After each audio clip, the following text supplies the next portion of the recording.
안녕하십니까, 이진우입니다. 요즘 집을 팔려고 내놨는데 집이 안 나간다는 이야기가 여기저기서 많이 들려옵니다. 매물은 증가하는데 거래가 잘 안 되다 보니까 나타나는 현상인 것 같고요. 그 결과로 집값이 떨어지는 지역들도 꽤 늘고 있는 것 같습니다.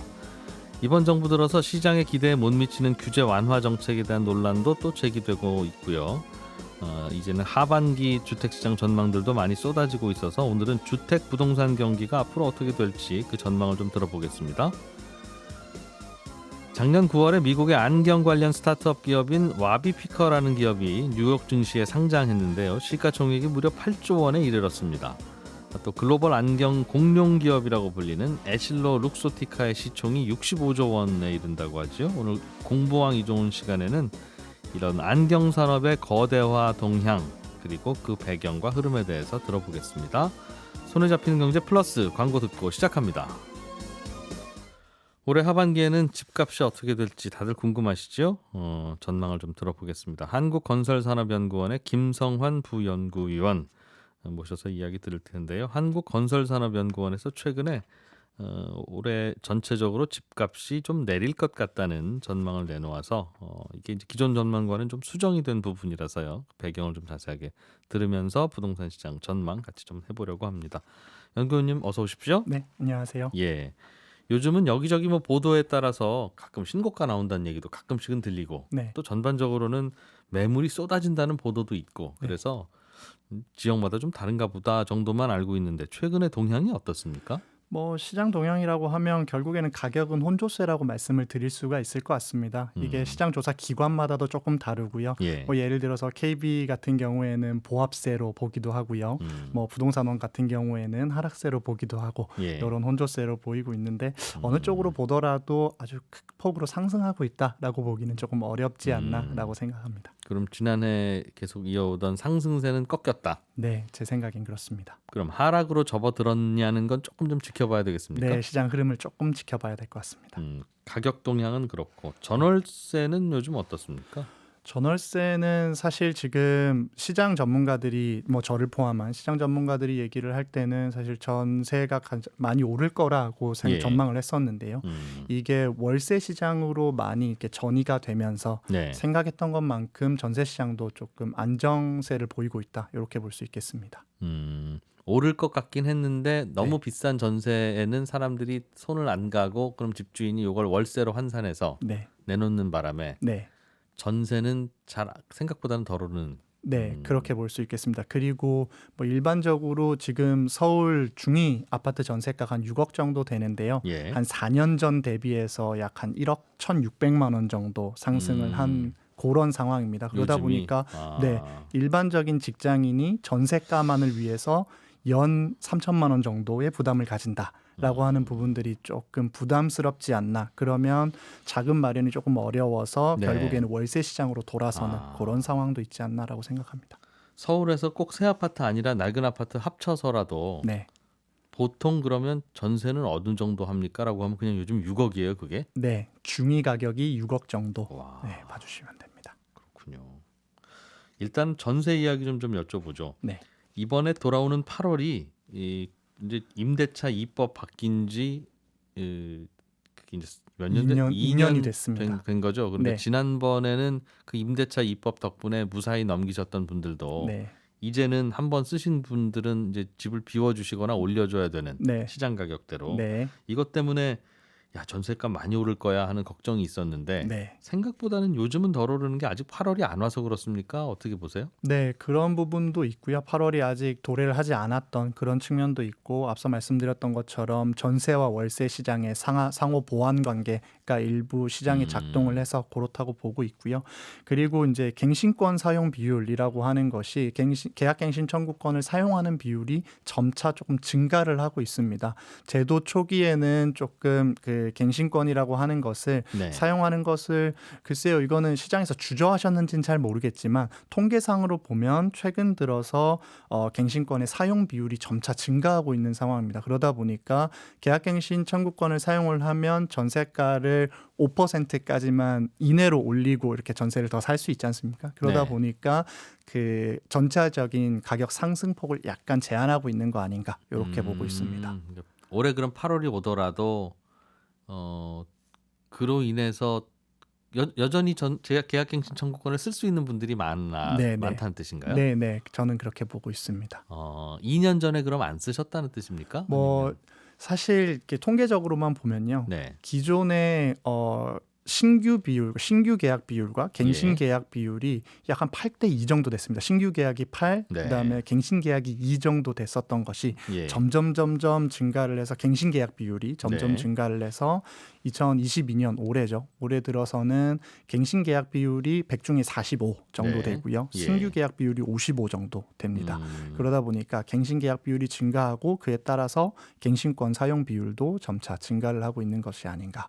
그렇다라고 하면 가격에 미치는 영향이라고 하는 것은 상승폭을 약간 위에서 잡아당기는, 그러니까 많이 오르지 못하도록 하는 그런 차원으로 접근할 수 있겠다, 그렇게 볼 수 있겠습니다. 갱신권들을 쓰시니까 네, 그건 맞습니다. 이제 당연히 세입자의 권리니까 쓰고 계실 텐데 그럼요. 그러니까 그런 분들이 계속 있으니 그 동네 전세 가격은 몇 분은 난 지난번에 갱신권 써서 이제 못 써요 네, 하는 케이스가 있다 하더라도 네, 그게 다수가 아니다 보니 네. 통계적으로는 많이는 안 오르는 걸로 네. 잡힌다. 그리고 그런 분들은 이제 뭐 조금 부담스럽다 하시는 분들은 전세 계약을 하시지 않고 월세로 월세 쪽으로 넘어가신다, 바꾸니까. 이렇게 볼 수 있겠습니다. 알겠습니다. 집값으로 조금 넘어가서 좀 여쭤보면 네. 건설산업연구원이 작년에는 올해 집값이 좀 오를 걸로 보셨다가 네, 조금. 예, 최근에 몇 주 전에 올해 집값이 좀 작년 예상과는 달라지고 있습니다라고 해서 수정 전망을 하셨어요. 네. 간단히 좀 설명을 해주시겠습니까? 저희 원에서는 매년 11월 달에 내년 전망, 그러니까 올해 11월이 되면 2023년 전망을 하고요. 예, 예. 그리고 매년 6월 달이 되면 하반기 시장 전망을 이제 상반기 상황을 보고 수정 전망을 업데이트를 하시는데 네. 예.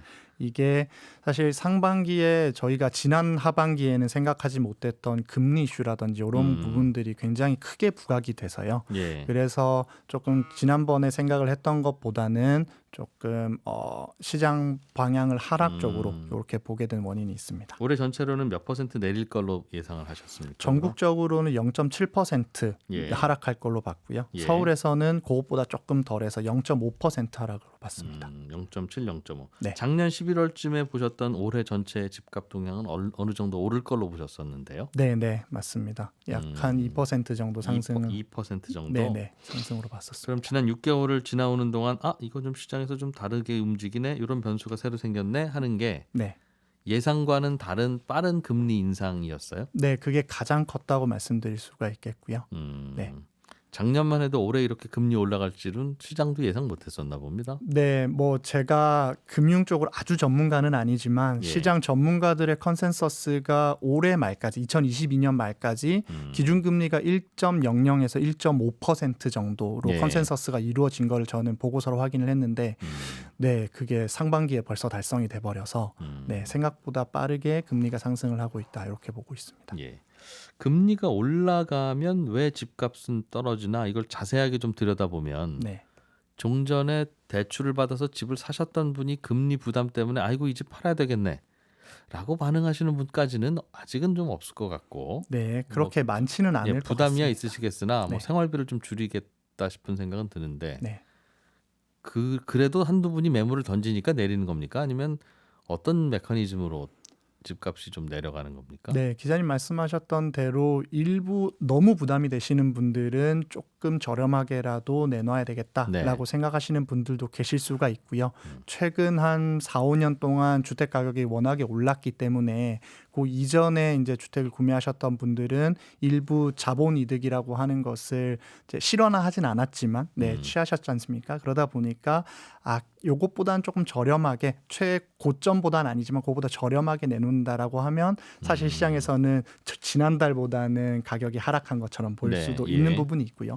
그다음에 신규로 진입하시는 분들, 그러니까 지금까지도 집을 안 사고 기다리셨던 분들이 네. 집을 사려고 봤더니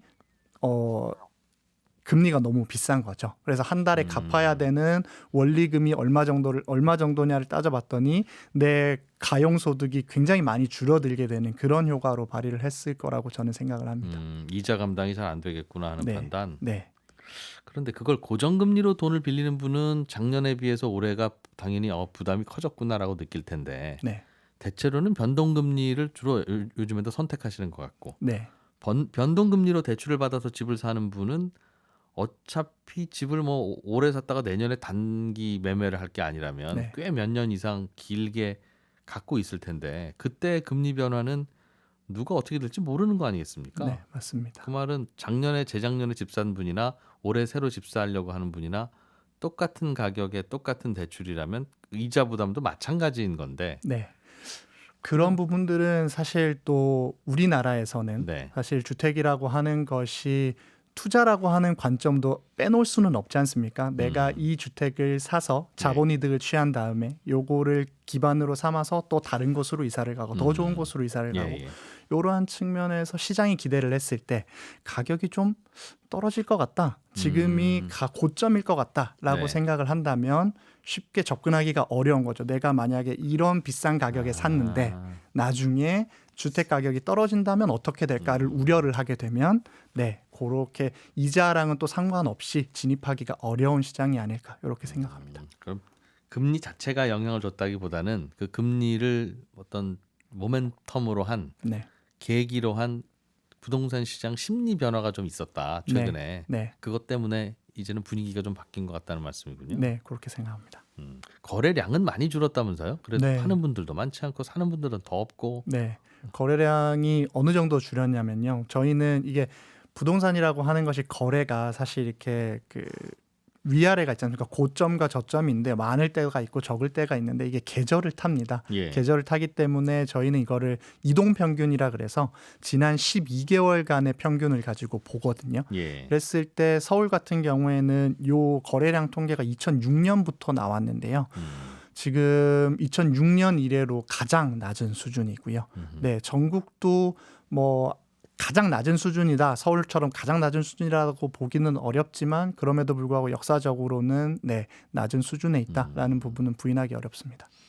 거래량이 낮다는 건 사는 분도 별로 없고 파는 분도 별로 없다는 뜻이고. 네. 사는 분이 별로 없는 건 이해는 될 것 같습니다. 분위기도 좀 달라졌고 그러면 좀 하락을 기대하면서 기다려보자 네. 라는 생각을 하니까 안 사실 것 같은데 파는 분들은 그런 분위기 바뀌고 이러면 좀 적극적으로 파셔야 될 것 같은데 서로의 이익을 위해서라도 네.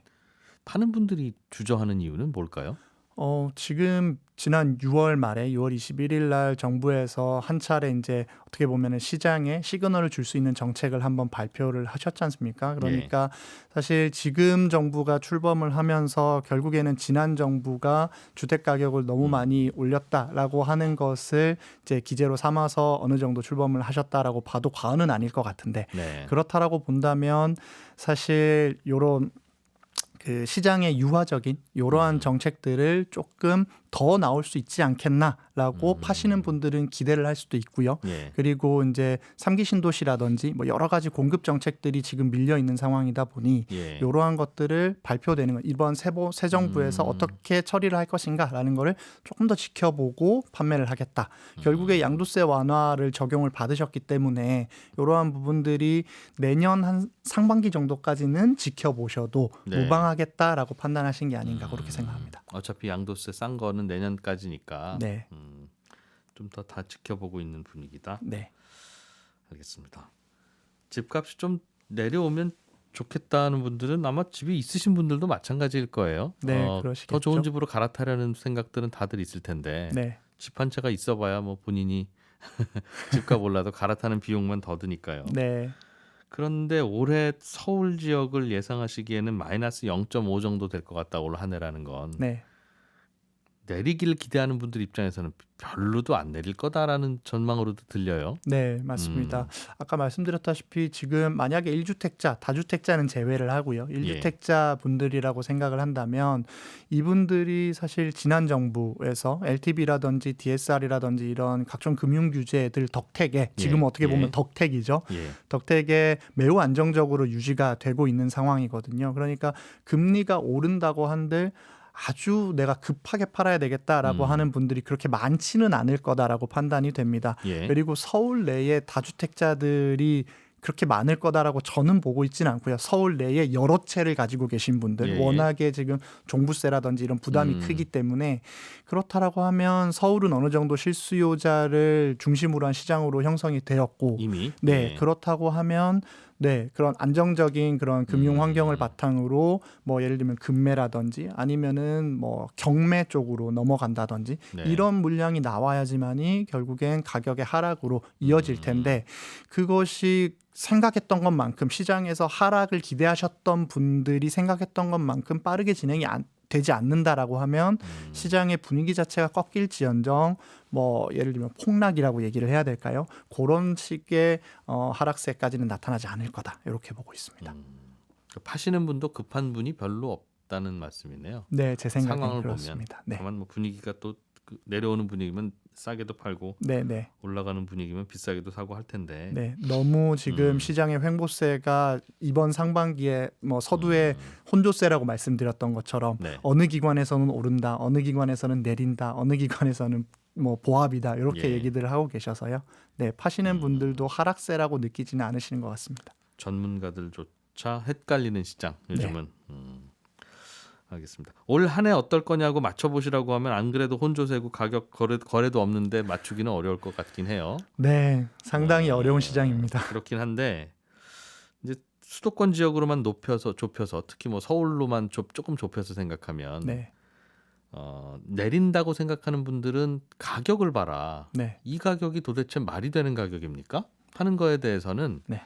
상승을 예상하는 분들조차도 그래 말이 꼭 된다고 하기는 어려워라는 네. 뉘앙스이신 것 같아요. 제가 네, 들어도. 맞습니다. 근데 또 반대로 오르는 것을 예상하는 분 입장에서 그 논리를 들어보면 도대체 서울에 집을 더 어디다 짓는단 말이냐. 네. 그리고 앞으로 낡은 주택들 부수기 시작하면 집이 더 부족해질 것이다. 그러면 집값이 저게 내려오겠냐? 올라가면 올라가지. 또 그 얘기를 들어보면 또 그것도 그럴 것 같고요. 약간 좀 중기적인 스코프로 보면 어떤 전망을 좀 더 무게를 실어야 될까요? 제가 봤을 때는 이제 이번 정부에서 사실 이제 시장이 선호하는 그런 입지, 예를 들면 서울 시내가 되겠죠. 예, 이런 입지의 공급을 조금 더 확대를 하겠다, 적극적으로 확대를 하겠다라고 하는 그런 측면들로 정책을 꾸려가고 계셔서 저 결국에는 공급이 조금 더 늘어나지 않을까라고 생각은 되고요. 결국에는 재개발, 재건축하겠다라는 소리거든요. 예. 그렇게 했을 때 사실 단기적으로는 시장 가격의 상승 요인으로 작용을 할 수는 있습니다. 여기에 재개발이 되면 여기에 있는 그 아파트가 새로 세워졌을 때 얼마나 가격이 오를 것인가라고 하는 시장의 기대라고 하는 것들이 있다 보니까 예. 주변 아파트들, 좀 낡은 아파트들 아니면 재건축이 될까 말까 하는 아파트들조차도 가격이 따라서 올라가는 그런 효과들은 있거든요. 그래서 제도 초기에 시행 초기에는 사실은 조금 가격의 혼란 혹은 이제 가격의 상승 쪽으로 이렇게 이제 방점이 찍힐 수는 있겠습니다만은 중장기적으로 봤을 때는 공급이 원활해지면서 그러니까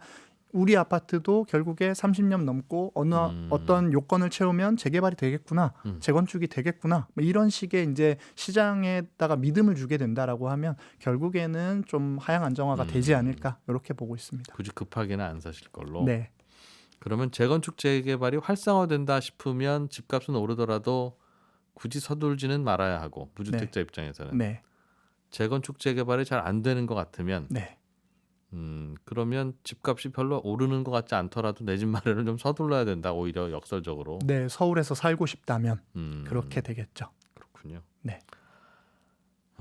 보통 이제 전문가들에게 이런 질문 드리면 참 곤혹스러워하시긴 하는데 그래도 좀 나오신 김에 여쭤보겠습니다. 네. 만약 무주택자라면 네. 지금 요즘 같은 분위기에서는 어떻게 대응할 건지 그리고 1주택자라면 어떻게 할 건지 다주택자들이야 그분들이 알아서 이제 하실 일이니까 뭐 네. 굳이 여쭤보지 않더라도 네. 각각의 경우에는 어떻게 하는 게 좋겠습니까? 그냥 개인적으로. 네, 무주택자 분들 같은 경우에는 저도 이런 시장 전망과 관련된 네. 업무를 맡다 보니까 음, 굉장히 많이들 여쭤보세요. 그러실 것 어떻게 같아서. 할 예, 거냐, 예. 어떻게 사야 되겠냐, 팔아야 되겠냐 이런 말씀을 많이 하시는데 무주택자 분들은 제가 항상 말씀드리는 건데 실수요를 위해서라면 예. 언제든지 사셔도 좋다. 이 가격이에요? 이 가격에?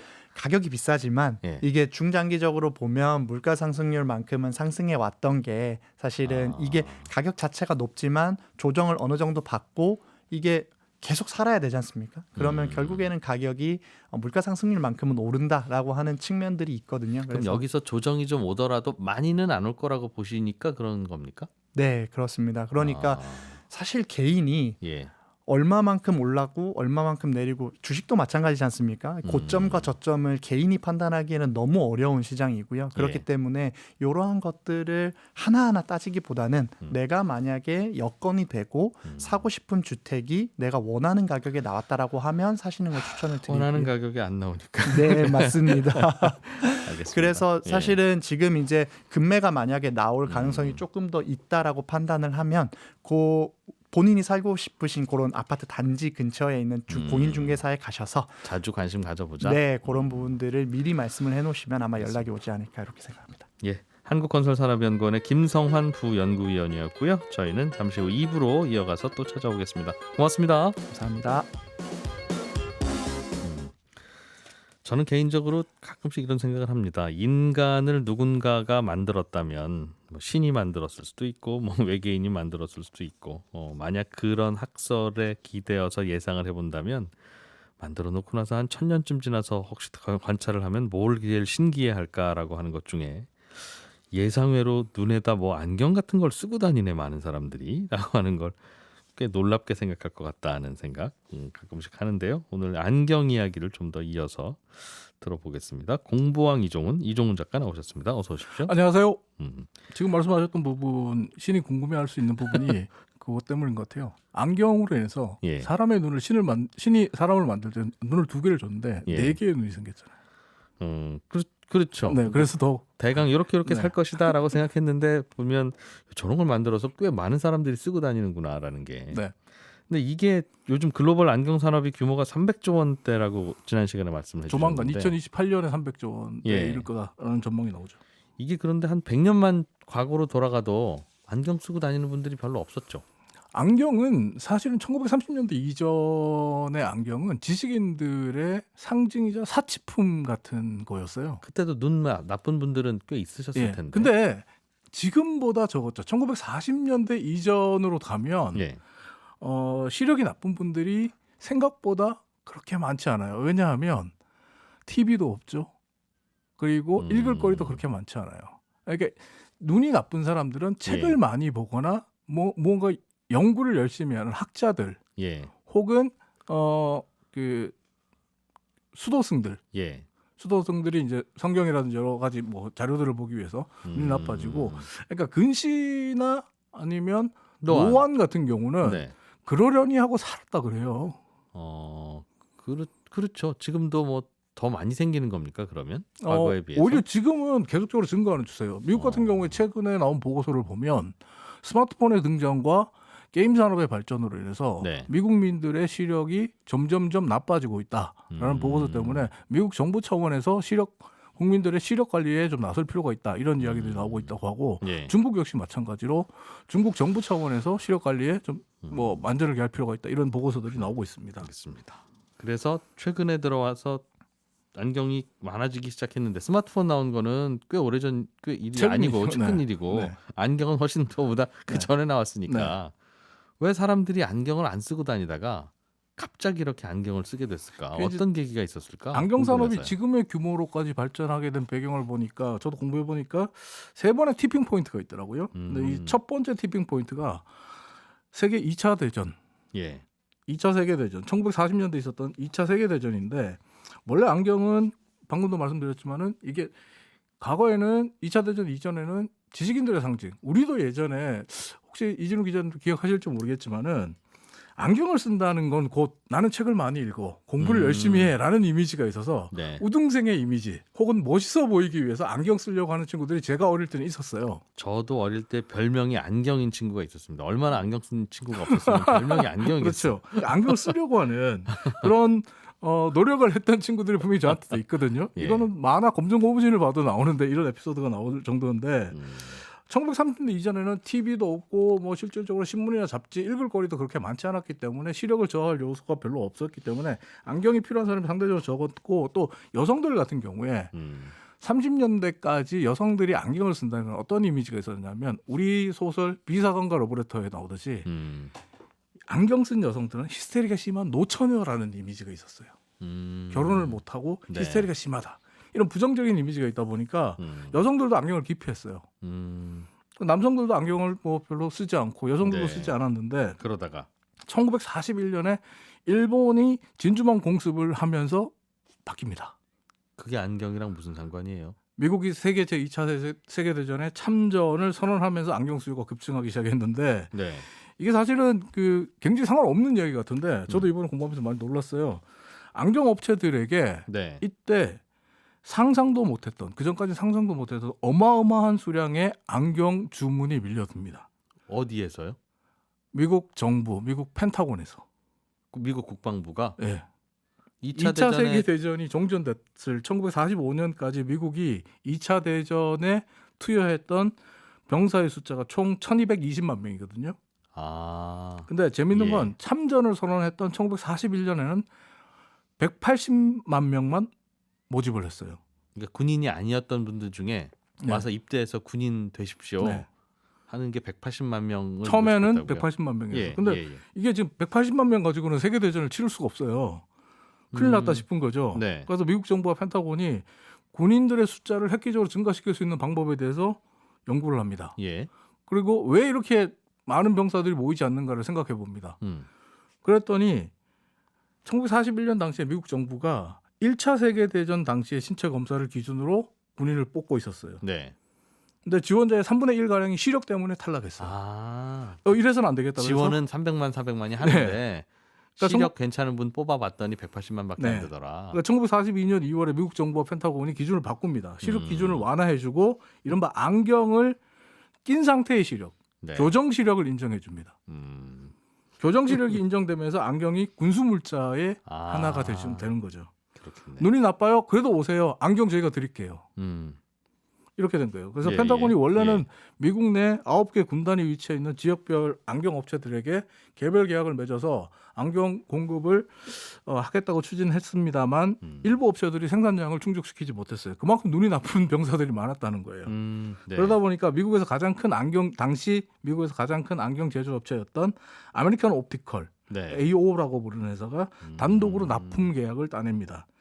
근데 1945년까지 42년부터 45년까지 미군에 납품된 안경 숫자가 225만 개였어요. 근데 아메리칸 옵티컬도 이 수량을 다 감당을 못 해가지고 네. 나중에는 바슈롬 우리가 알고 있는 바슈롬이 추가로 군납 계획을 따내면서 아메리칸 옵티컬과 바슈롬이 미군에 225만 개의 안경을 다 공급을 합니다. 한국을 했고. 근데 예. 지난번에 이제 제가 질레트 면도기 이야기하면서 말씀드렸지만 과거 질레트 면도기가 그랬던 것처럼 전쟁이 끝난 이후에 미국 남자들 같은 경우에 자신들에게 익숙한 안경을 다시 찾기 시작합니다.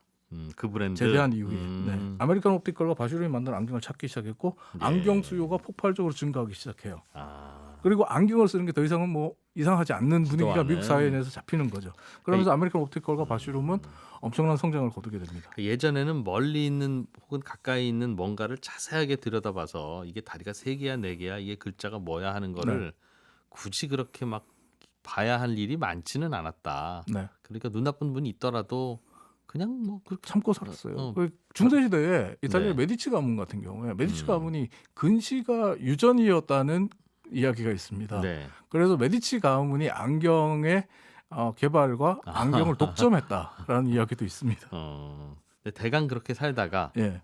최근에 오면서 읽을 거리도 많아져서 안경이 필요하기도 하고 군대에 가야 되면 군대에서는 뭔가 총 쏠 때 필요했었나 봐요. 군에서 이제 적군이 안 보이거나 시력이 나쁜 병사들은 어떻게 보면 핸디캡이 굉장히 크잖아요. 그렇죠. 그러다 피하 보니까 식별이 잘 안 되면 더 그 큰 핸디캡을 일이죠. 예. 없애고 더 많은 병사를 뽑기 위해서는 그래서 미국 입장에서는 안경 생산을 늘리는 수밖에 없었어요. 네. 그게 첫 번째 터닝 포인트 안경 산업이 네. 커지게 됐던. 두 번째는 뭡니까? 두 번째는 선글라스의 등장입니다.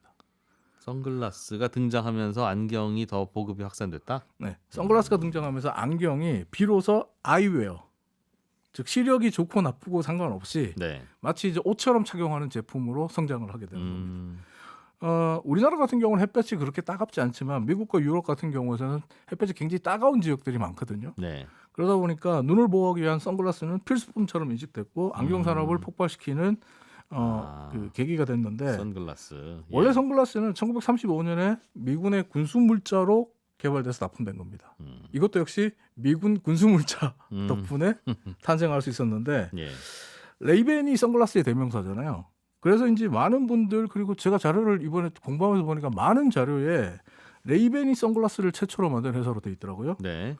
근데 저도 과거에는 그렇게 알았는데 이번에 공부하면서 확실하게 알았습니다. 아닙니다. 레이벤이 아니라. 아니에요. 선글라스는 레이벤이 아니라 앞에서 말씀드렸던 아메리칸 옵티컬이 최초로 만들었습니다. 네. 제가 이거 왜 궁금했냐면 아메리칸 옵티컬이 앞서도 말씀드렸던 군납 업체였잖아요. 네. 최초의 단독 군납 업체였고 레이벤은 1937년에 바슈롬이 만들었거든요. 근데 바슈롬은 아메리칸 옵티컬 다음으로 군납 계약을 따낸단 말이에요. 그래서 이상하다라는 생각을 했었는데 아메리칸 옵티컬 홈페이지에 들어가 보니까 네. 역시나 자기들이 만든 거라고 다 이야기가 돼 있고 세상에 선글라스는 제일 처음 우리가 만들었다. 네. 메가더 선글라스로 잘 알려져 있던 이 에베이터 선글라스 잠자리 예. 모양의 큰 선글라스 있잖아요. 예. 그것도 레이벤 제품이 아니라 아메리칸 옵티컬이 만든 제품이고 달에 처음 착륙했던 아폴로 11호에 닐 암스트롱 등 우주인들이 착용했던 선글라스도 네. 레이벤이 아니라 아메리칸 옵티컬. 근데 이게 미국의 온라인 자료에도 보면 레이벤이라고 기술된 게 꽤 많아요. 아마 서로 뺏기니까요. 이게 뺏긴 거보다는 실제로 민간 시장에서 유행을 주도했던 게 레이벤이에요. 그러니까 아메리칸 옵티컬은 군납 제품을 처음 개발하고 선글라스를 만들고 예. 자신들이 보급을 했는데 이게 이제 선글라스 붐이 일어나거든요. 2차 대전 이후에 그 선글라스 붐을 주도한 인물이 더글라스 메가더. 그랬을 것 우리의 같아요. 인천 그랬을 것 상륙작전에. 같아요. 예. 대부분의 찍힌 사진들이 다 선글라스 낀 사진. 네. 근데 메가더는 그 당시에 미국의 전쟁 영웅이었거든요. 예. 근데 메가더가 항상 에베이터 선글라스를 끼고 나타났고 전쟁에 참가했던 전쟁 관련된 사진들에 좀 멋있는 게 파일럿들이잖아요.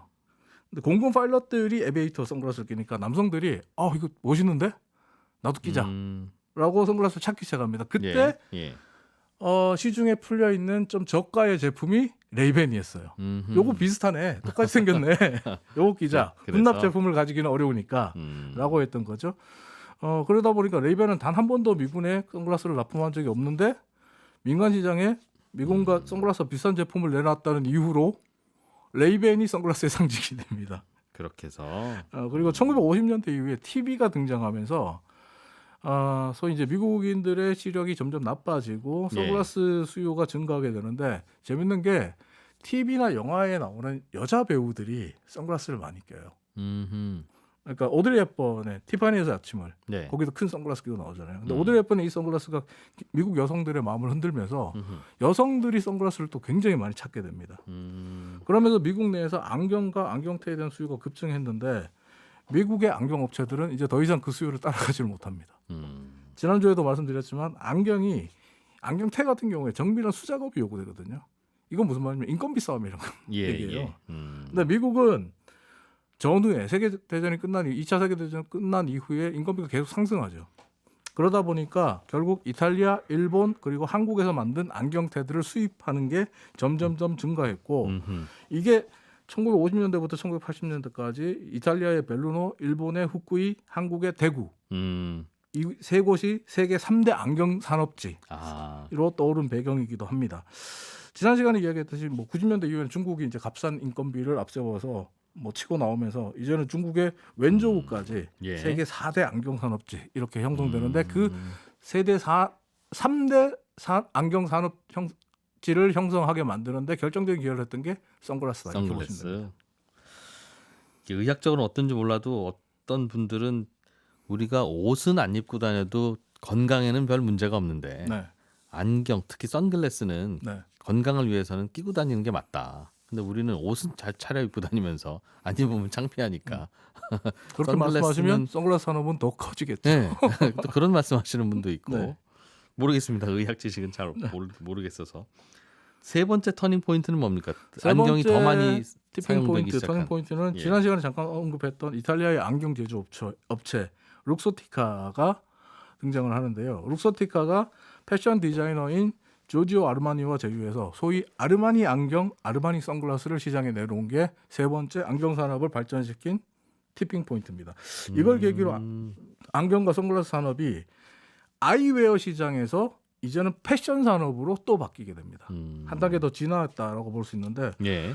룩소티카 같은 경우는 회장 레오나르도 델베키오 회장이 2주 전에 노안으로 사망했어요. 네. 근데 이 델베키오 회장이 고아 출신인데 1961년에 이탈리아 안경산업단지 벨루노에서 조그만 안경테 염료 부품을 납품하던 하청업체로 설립한 회사입니다. 와. 근데 1971년에 10년간 하청업체로 익혔던 기술과 번 돈을 통해서 안경테를 직접 제작하기 시작했고 74년에는 이탈리아 안경 유통회사인 스카로네를 인수하면서 유통까지 손을 댑니다. 네. 그리고 이대로 갔을 때 시장이 더 이상 성장하기 힘들다라고 판단한 이 델베키오 회장이 1988년에 안경과 선글라스를 패션으로 만들어야겠다는 생각을 하고 조지오 아르마니, 당시의 세계 최고의 디자이너라고 하는 조지오 아르마니에게 안경 사업을 같이 하자고 제안을 합니다.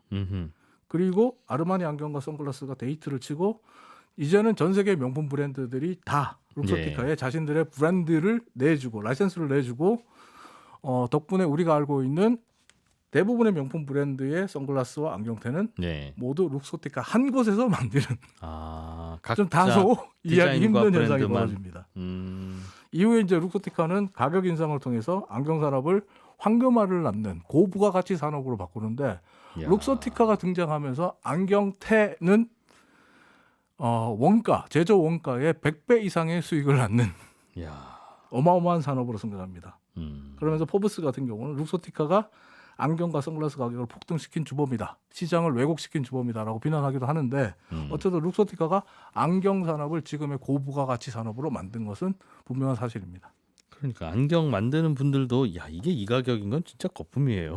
다들 인정하시더군요. 궁금한 건 네. 반도체를 뭐 이렇게 조그만 조각인데 30만 원 받는다 하면 그건 이해는 될 것 같아요. 뭐 다른 사람이 못 만드니까 뭐 저렇게 배짱 장사하는 거겠지라는 생각은 드는데 안경 그게 뭐라고 그게 가격을 그렇게 높게 불러서 받는데도 그 가격이 유지되죠? 그건 2014년에 포브스가 이야기한 걸 그대로 옮기면요. 예. 룩소티카가 가격을 결정하는 가격 결정권자이기 때문입니다. 룩소티카는 단순히 예. 안경테만 만드는 회사가 아니고 예. 제작과 유통을 동시에 쥐고 있는 회사예요. 델베키오 회장이 제작과 유통을 동시에 쥐고 있기 때문에 방법이 없습니다. 그럼 예를 들면 제가 네. 더 좋고 가볍고 예쁜 아주 저렴한 안경테를 개발해서 네. 룩소티카가 20만 원에 파는 거를 저는 2만 원에 팔겠습니다라고 하면 네. 제가 2만 원에 파는 이거를 어디에 팔 방법이 없어요? 온라인을 제외한 실제 오프라인 매장에서 내놓을 수가 없어요. 왜요? 무슨 말이냐면 미국 같은 경우에 미국의 예. 선글라스 시장을 보면 선글라스 허지라고 선글라스 최대 유통업체가 있습니다. 네. 이 업체의 지분이 룩소티카에게 있습니다. 그리고 대표적인 게 99년에 룩소티카가 바시롬으로부터 레이벤을 삽니다. 예. 인수하는데 사자마자 레이벤 가격을 5배 올립니다. 아하. 그리고 레이벤의 경쟁사인 오클리가 저가의 상품을 내놓으니까 자신들의 유통업체인 선글라스 허즈에서 오클리를 다 빼버립니다. 그래서 오클리는 판로를 잃어버리죠. 네. 그리고 오클리는 울며 겨자 먹기로 룩소티카에게 다시 인수됩니다. 그렇군요. 그리고 지금 명품 브랜드를 앞서서 가격을 올리고 있는데 예. 이런 문제는 분명히 있습니다. 룩소티카가 아무리 소비자들에게 우리가 더 좋은 안경, 더 좋은 품질을 내놓고 있다라고 주장해도 소비자가 높은 가격을 지불할 용의가 있다고 해도 그걸 반드시 지불해야 되는 건 아니잖아요. 예. 근데 가격을 룩소티카가 결정해버리기 때문에 그냥 폭리가 유지가 되는 거죠. 어떻게 할 방법이 없는 거죠. 그래서 등장한 게 지금 최근에 미국에서 등장했던 게 와비피커입니다. 와비피커 같은 경우에 등장했던 이유가 단순합니다. 안경 하나가 선글라스 하나가 왜 아이폰보다 더 비싸? 스마트폰 최첨단 기술의 뭐 총집합이라고 하는 스마트폰보다 선글라스가 더 비싼 게 말이 돼? 네. 이러면서 저가로 온라인으로 안경을 판매하고 구독 서비스를 시작했거든요. 아직 갈 길은 멀지만 와비피커는 분명히 현재 룩소티카의 가장 위협적인 존재로 떠오르고 있고 이 둘의 싸움은 안경 시장의 주도권, 가격 결정권을 놓고 싸우는 패권 다툼으로 변질될 가능성이 높다. 따라서 승자가 누구냐에 따라서 안경 가격도 바뀔 수 있다. 이렇게 보시면 됩니다. 지금은 매우 비싸다. 네. 이런 구조 때문에 잘 들었습니다. 공부왕 이종훈 작가였습니다. 고맙습니다. 감사합니다. 예, 저는 내일 아침 8시 30분에 손에 잡히는 경제에서 또 인사드리러 오겠습니다. 이진우였습니다. 고맙습니다.